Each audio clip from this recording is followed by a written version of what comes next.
Hi guys, Nicole Moore, accredited practicing dietitian here and founder of Menu Concepts. Today on my Low Carb Bites podcast, I'm going to talk a little bit about what you might be able to do if you've hit a bit of a weight plateau. So a lot of my clients come in and they've been following their low carb eating program pretty well. You know, they know what the starchy carbohydrates are to avoid: the bread, the pasta, the rice, the breakfast cereals, the potatoes, and anything made from those grains, including excess fruit, including legumes, and some dairy products. So this sort of range of complex carbohydrates they know to avoid, and they have been. But they come in and they've dropped really good weight, and maybe it's been happening well, and they've dropped 10 kilos, and then suddenly it stops. And they're not really sure what to do. And they say, well, look, Nicole, I'm still following low carb. What can I do? So step one, make sure you're tracking. So if you've been not having to track, great. And if you don't need to track and you just need to avoid the carbs and you achieve your goals, weight loss, improved bloating, increased energy, and reduced blood glucose, reversing your pre-diabetic state, then just keep being mindful and avoiding carbs and sugar, obviously, of course, and anything with added sugar. But if you aren't achieving your goals anymore, then the next step one, is to start putting it into an app and track it. So put it into your app. There's lots of different apps out there. So I think if you search low carb apps, there's Carb Manager, MyFitnessPal. I personally use Chronometer. It is an American-based one, so it doesn't have everything in it, but I like the way it's set up, and it's based on a database of food, so it's quite accurate. So really find something that kind of fits with your app abilities, so to speak. So you start putting all your food into your app. Set your app up, and some of the apps will ask you your weight and your height and what your targets are, and they'll probably set you some macro targets. E.g., they might set you calories and energy, they might set you protein targets, fat targets, and carb targets. So ignore all of those, and what I would do, number one, is plug what you eat in normally, obviously hopefully avoiding the carbs, and then see what the amount of carbs you eat adds up to in a day. Now, low carb technically means 50 grams of carb a day. And the standard sort of Australian diet probably hits up to 200, if not 250 grams of carb a day. So have a look at what you're hitting now. You know it will obviously be less than where you started because you've been dropping your weight and dropping your blood sugars. Now, once you know what your current carbohydrate intake is, think about the benchmark of 50 and see how close you are. And if you're 100 or a little bit higher, just try and push towards 50. Now, if you're not eating obvious carbs, you need to look at the app to work out where your carbs are coming from. Carbs can be sneaky, and even if you're not eating the obvious carbs, you may be consuming some sort of protein or fat-rich foods which still have carbs attached. E.g., we've talked in the past, maybe you're eating legumes which are technically a protein, but they have a lot of carb in them.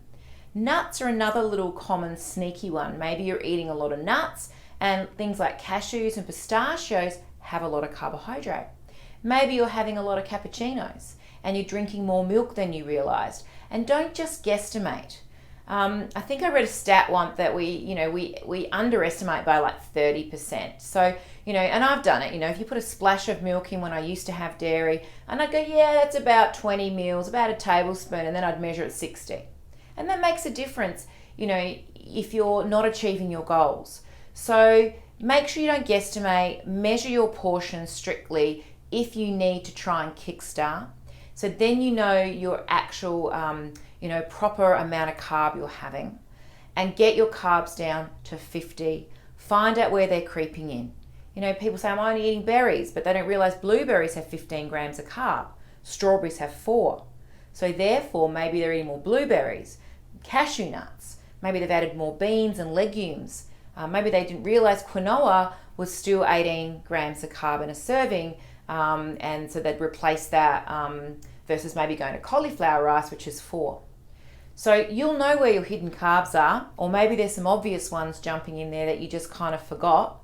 And then you can start to work out if you can swap them for something else, e.g. your quinoa for your cauliflower rice, or your cashew nuts for your macadamias, or just drop the beans completely, and if I want vegetarian, add some tofu.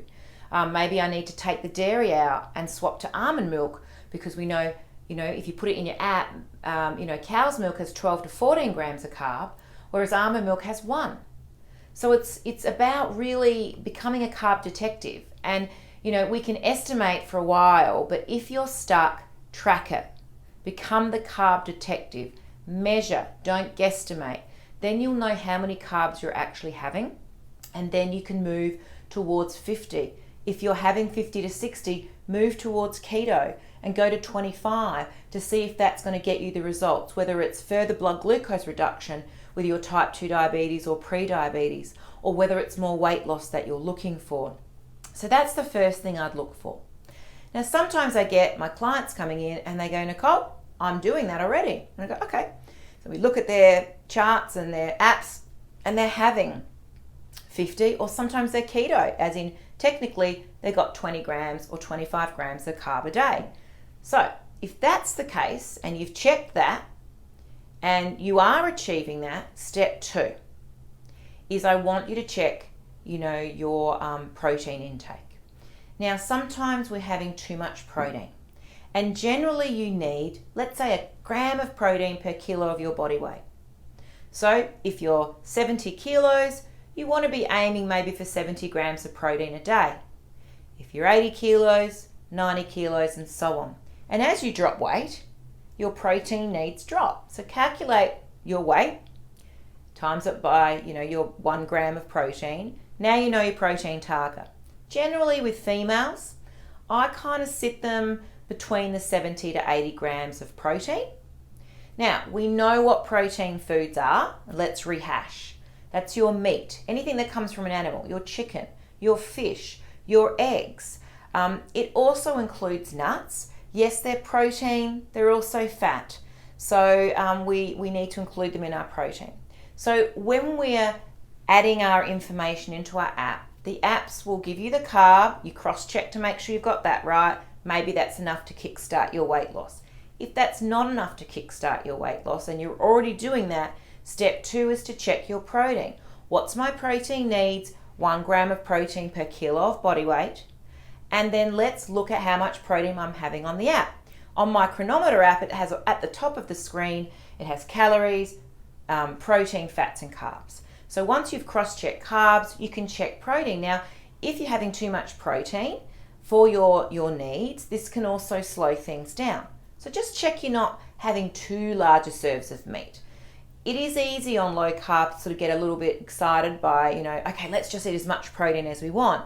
And sometimes I find women or men who have stalled are having, massive slabs of, meat at lunch and dinner. Maybe they're having their ham, but then and at lunch, and then they're having an egg, and then they're having cheese, and they're having nuts. Or at dinner, they've had a 350 gram steak when they might only need 150 grams. And at breakfast, they've heard all the, let's have eggs and bacon. So they're eating eggs and they're eating bacon and they're having smoked salmon. And the problem is having too much protein. So if your protein's really a lot higher than what your 1 gram per kilo of body weight is, then pull it down. And maybe you need to increase your green leafies, which doesn't compromise your carbs too much.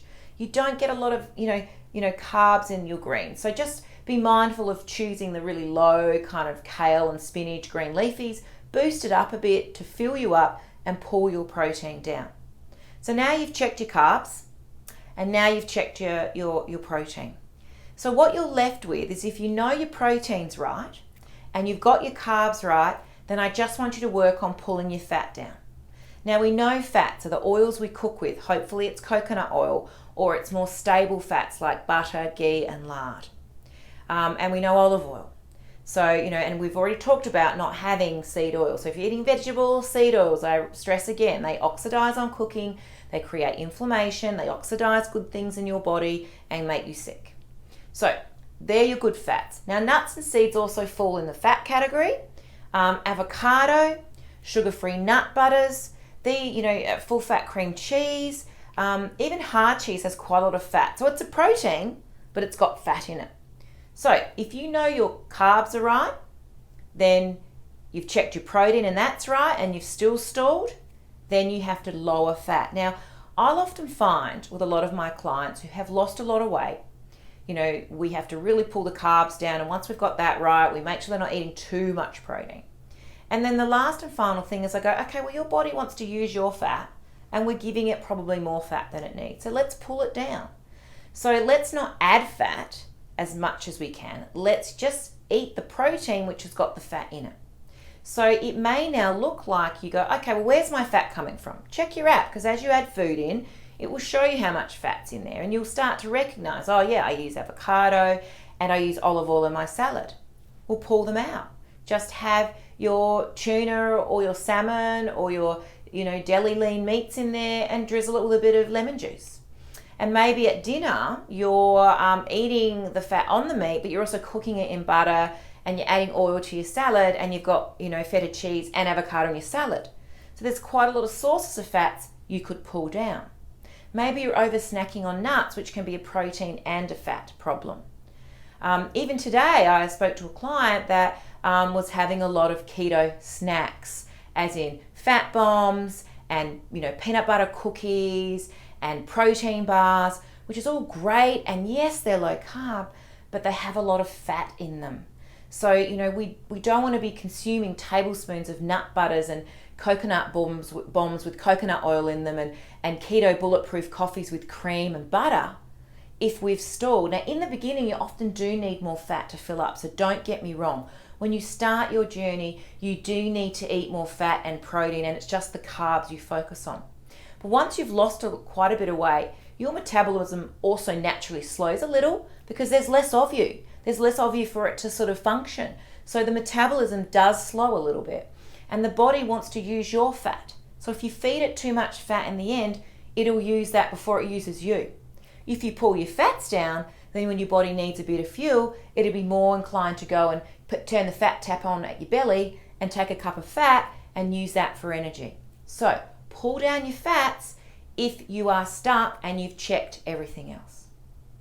Now, finally, I guess if you've done all that and you're still stuck, it's always a good idea for us to get the GP to have a bit of a check to make sure you don't have any thyroid issues. That will affect it. Low iron levels will affect it. So get everything checked. Get all your hormones checked. The last thing I'll do is add fasting in. And usually checking the protein, the carbs and the fats is enough for a while, and we get kick-started again and it starts dropping. And they're tracking, which, if you're not tracking, you think you're doing the right thing, but potentially you're not. So usually that suffices for a while, and then we might hit another plateau. And that's where intermittent fasting comes in, a great tool for us to use. Intermittent fasting is where we try to eat in a smaller window. So ideally, baby steps with fasting is to do a 16-hour. So you finish your dinner, say at 6, and you don't start eating till 10. You fast with water, black tea, black coffee. Try not to put any milks or almond milks in, because anything that kind of breaks, puts a little bit of something in your body and creates a bit of an insulin spike, breaks the fast. So black tea, black coffee, water. Start with once a week. Then do it every second day. Once you've got the 16-hour fasting sort of going, that should start to create some weight loss. And then you can get a little bit savvy and go to 18 hours, sometimes 20. Sometimes I'll do a 22-hour fast once a week, or even a 24-hour fast where I eat at 5 p.m. on a Sunday, 5 p.m. on a Monday, and I just have bone broth. And I didn't say that one before, but bone broth, black tea, black coffee, and water. And that helps your body go into autophagy. It breaks down the nasty cells. It resets your insulin. But start with baby steps, 16 hours every other day. And that should kickstart your weight loss. And try with your fast, as you find hunger drops when you're sort of fat adapted, you don't necessarily need to fit your breakfast, lunch and dinner into that sort of 6 to 8 hour window. Initially you might because you're hungry, but eventually your hunger will drop as you go more into low carb. So try and skip a meal then. So what you might do is say, well, I don't eat breakfast, I'm not really hungry anyway. I'll start eating it between 10 and 12, and that might just consist of a morning snack of some nuts and a chicken salad and then my dinner. So you're still time restricted fasting, but you've also a little tad of a calorie restriction in there. And so we've got a double whammy going. We've got time restriction, we've got a bit of calorie restriction because you've dropped a breakfast, because your body doesn't need it. It won't slow your metabolic rate down because when you're low carb, it drops insulin. And once insulin's down, your body can access your fat freezer more readily because there are chemical changes that happen with enzymes in our body that actually allow fat access more freely when your carbs are down and your insulin's down. So when you might skip a meal, you'll wake up, your body needs some fuel, but it's fat adapted now. So it's just going to go to your belly, or it's going to go to your butt cheek. It's going to take the fat and use that as energy. So your metabolism can't slow down because you're feeding it fat, and that fat's coming from you. So that's a winner. And when that fat's coming from you, it keeps your metabolism going. So your metabolism speeds, keeps going. They've even shown studies where it goes up a little bit and you burn more calories, per minute than you do if you're a traditional sort of calories in, calories out model. So your metabolism's still going because it can get to your fat stores. And you're using your own fat, and because you're feeding fat to your body from you, you don't feel hungry, because it's kind of like you just sat down and drank a glass of olive oil, but it came from your butt cheek. So fasting is another goal that you can bring. So these are lots of different tools, and there's lots of different fasting, and we've talked about that in the past, different fasts that you can do. So find those podcasts, because every day can be different, and some days you feed up so your body doesn't get used to anything. So I hope that gives you a few little tips on how you can kind of kickstart your weight loss, your blood sugar reduction, your diabetes reversal, your pre-diabetes reversal by using those strategies. And be sure to go and see one of my amazing dietitians or me through online consults or face-to-face consults, so we can help guide you a little bit more. It's all about you learning your formula. How much fat do I need? How much carb? How much protein? Again, you only need to know this if you're not succeeding and you're stalled, or you're following low carb and it's not working. Then we have to start tracking, because we need some data, we need some numbers to work towards. But again, if it's working for you and all you need to do is avoid carbohydrates and sugar and you're achieving your goals, don't worry about tracking, because it is easier. So I hope you've enjoyed that. I look forward to giving you another podcast soon. So again, visit my website, www.menuconcepts.com.au for more information, and share this podcast with like-minded people who are really trying to reverse their chronic diseases and lose weight. Thanks, and I'll chat to you again soon.